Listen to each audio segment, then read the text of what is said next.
I drew this avocado on the brand new Canson Mi-Tientes Velvet Paper. This was done during a private live stream in Member Circle. I've got Pastelmat over here on the left-hand side to make a baseline comparison between the velvet paper, which has a yellow tint to it, and it's over there on the right-hand side. So I used a number of pencils, Polychromos, Luminance, Derwent Lightfast, Derwent Drawing pencils. I even used Inktense. And I was super excited to try this, quick overview of the velvet paper as compared to Pastelmat. I did a recent video on my first impressions of the velvet paper just to talk about the properties of it by itself, but comparing these two together, Pastelmat and velvet paper, that was the thing I really wanted to do, and I kind of had to tie my hands behind my back because I wanted to do it live during a private stream, so that's what we did. Using this Holbein Soft White, I don't know if you have that pencil, but you can bend it with your thumb. It's really bizarre. But anyway, that one seemed to work quite well. Thank you for Lonnie for talking to me a little bit about maybe using that pencil, and that did work very, very well. Also, just doing some dry brush blending. This is just a dry brush, and using Polychromos Dark Indigo. That created one of the smoothest gradients I've seen on paper in a long, long time.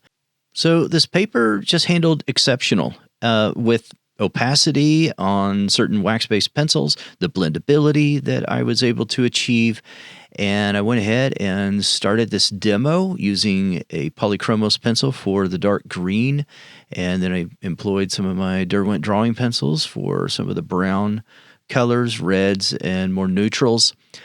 I was surprised at how well I could erase on the paper, and that is a notable difference between Pastelmat and this paper.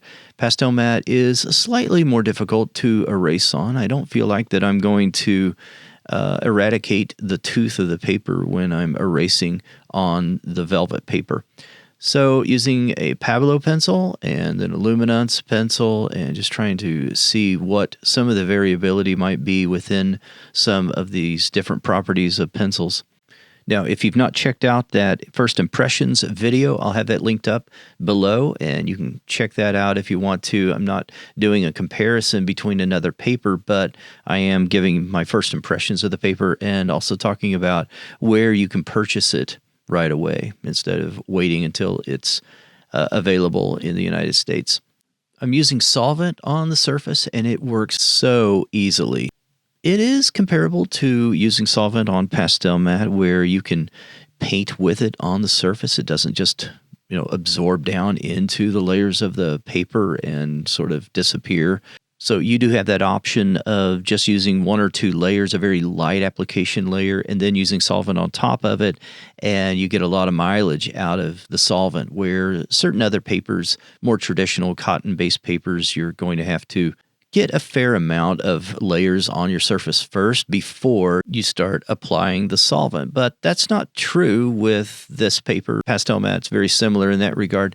I'd say the biggest difference, though, is you're able to use solvent right away on velvet, but on Pastelmat, it does have a tendency to bleed and to pop up in other areas. You have this little unwanted bleed mark. So you'll notice right here I'm using this Cotman Winsor & Newton brush, this flat, and I'm applying some purple color, and you might notice just this little fractal kind of look. I don't know what to call it. But once you just add more layers of pencil on top, and I just took the same brush. I didn't even add any more solvent to it, just barely damp, and it was just wonderful. It was just like painting on the surface of this paper. It felt so good. So hope you enjoyed that little glimpse. Take care and stay sharp. Bye-bye.